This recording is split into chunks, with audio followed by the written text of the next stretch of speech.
kazadan aynı o anda mı, 2-3 dakika sonra mı, 5 dakika sonra mı bilmiyorum, telefon geldi, ben Tarsus'tayım. Dediler ki kaza oldu. Tarsus'ta ben de bir arabayla normal, yani ambulans istediği şekilde kullanabiliyor. Biz kullanamıyoruz. Biz gezdiğimiz sürat ya 70'tir ya 80'dir ya da 90 diyelim. Ama ambulans istediği süratı kullanabiliyor. Ben Tarsus'tan geldim. Buraya vardım. Olay yerine vardım. Daha ambulans yok. Ben kendim aradım. Tam göndereceğiz diyor. Ambulans geldi. Hastayı sedye alıyor. Ambulans alıyor. Götür diyorum. Daha zamanı değil diyor. Ne zaman olacak? Öldükten sonra mı? Yani öldükten sonra götürecekse o zaman götürmez. Burada yaralılar 1,5 saat beklediler. Ambulansın içinde 1,5 saat beklediler. Savcı Bey 2 saat sonra geldi. Tam 2 saat. Soruyoruz neden? Bu mutlaka prosedür olarak savcı 1,5 ay 2 saat sonra gelir. Ama neden bu? Biz bunu bilmiyoruz.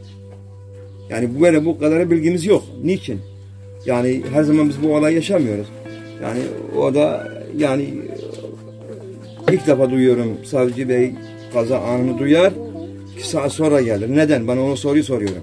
Niçin? Bu hastalar niye bekletiliyor? Tamam gelirsin, müdahaleni yaparsın, 1-2 dakika, 3 dakika, 10 dakika müdahale bittikten sonra o ambulansın niye? Adı ambulans ki niye o acil servis denilmiş ona? Acil servisten acilden götürmesi gerekiyor demek. Ama niye bekliyor o? Onu bir de öğrenmek lazım. Tren arabayı çarpıyor. Çarptı. Araba trenin önünden atıldıktan sonra tren duruyor. Önde takılı kaldığı sürece tren devam ediyor. 500 metre. 500 metre bu 100 metreden arabayı fark etmiş. 100 metre o fark etme anı. Arabayı vurduktan sonra da 500 metre arabayı önüne kaldırmış gidiyor. Götürüyor. Tam araba önce şeyinden çıktıktan sonra tren hemen 3 metre sonra duruyor. Belki bu evvel niye durmadı? Belki bu facia bu kadar olmayacaktı. Veya arabayı önünden attıktan sonra devam etseydi niye durdu? Arabaya attıktan sonra durmanın bir anlamı yok ki. Ya onu öğrenmek lazım. Yani ben bilmiyorum yani başka diyecek biri varsa ne diyeceğiz bilmiyorum.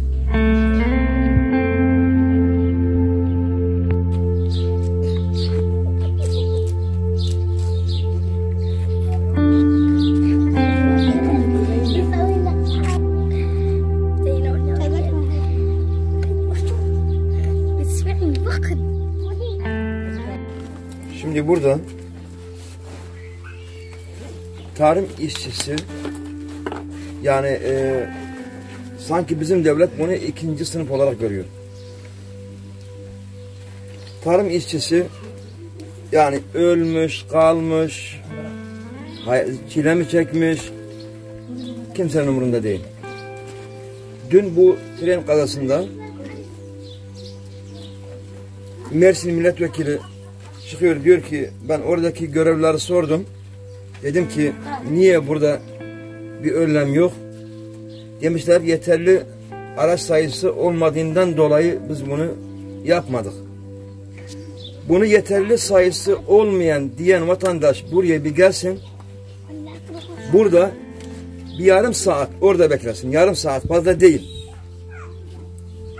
O yarım saat içinde araç sayısını o zaman gitsin onu söylesin. Vicdanı varsa, çocuğu varsa, ailesi varsa, ailesinin başına geldiği zaman onun acısını çekebiliyorsa onu o şekilde konuşması lazım. Elini vicdanına koyması lazım. Eğer onun artık hangi mezhepten olduğunu bilemem. Bunu hangi mezhep olursa olsun bu acıyı kimse kaldıramaz. Ailesinden biri vefat etti veya tren mi vurdu, araba mı vurdu, tarlada mı çile çekti. Ne şartta olduğunu kimse bilmediği için, o zaten öyle bir şey bilmediği için, öyle bir şey yaşamıyor. Yaşasaydı onu anlardı. Burada okul servisi yok. En son bu 2-3 aydır okul servisi verdiler. Burada 100 çocuk var. 100 tane öğrenci var. Bu 100 öğrenci çamurda, yağmurda okula gidiyor. Okul bazen geri çeviriyor. Neden geri çeviriyor? Çamurun içinde gidiyor. Okula sokamıyor. En son servis verildi. O da dediler ki bu sezon bitene kadar, sezondan sonra servis yok. Niye ki? Bunlar fakir insanlar. Bunların sesini duyan kimse yok. Sesini duyan olsaydı, zaten arkasında dayısı olsaydı, onu herkes bilir, herkes tanır. Bunların dayısı yok. Hani filmlerde oynuyor dayısı vardı ya, aynı o hikaye gibi. Bizim hayatımız da onun gibi geçiyor. Yani dün o vatandaş demiş, işte burada gözümüzün önünde de söyledi. Dedi ki işte araç sayısı yetersiz olduğundan dolayı yapılmadı.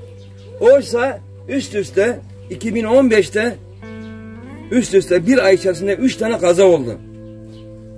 3 tane kazadan sonra her şeyi hazırladılar.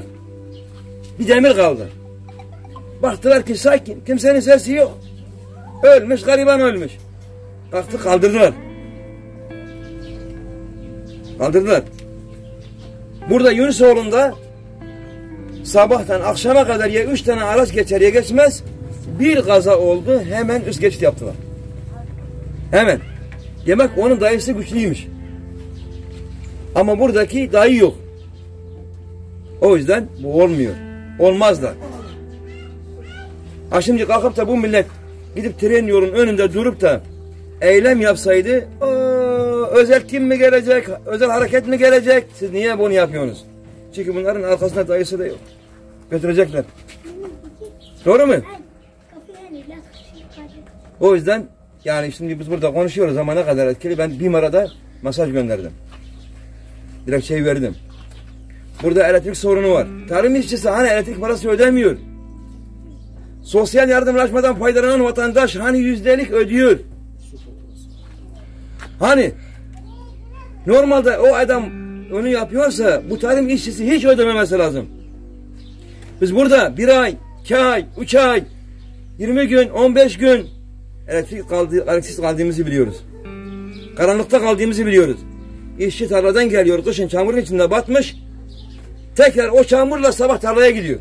Eziyet çekiyor. Adalet mi bu ya? Türkiye'nin adaleti bu mu? Türkiye hukuk devleti. Hukuk mu? Nerenin hukuku bu? Hangi hukuk? Hangi doğruluk?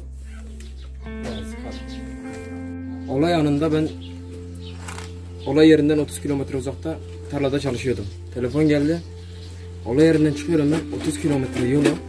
Ben buraya varıyorum. 15 kilometre yerden ambulans buraya varmıyor.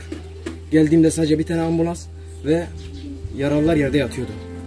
Ben 30 kilometre geliyorsam şahsi aracımla o ambulansın o 15 kilometreyi 1 dakikada gelmesi lazım. En azından benden önce orada olması lazımdı.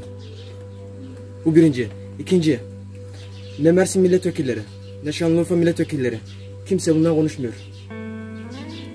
Sadece Mersin, Urfa için de konuşmuyorum. Tüm Türkiye'nin milletvekilleri için konuşuyorum. Konuşan sadece bir tane milletvekili var. Diğerleri nerede? Herkes biliyor. Sabah 5'te tarlaya çıkıyorlar. İşte çalışıyorlar. Ha babam çalışıyor. Terliyor, ölüyor.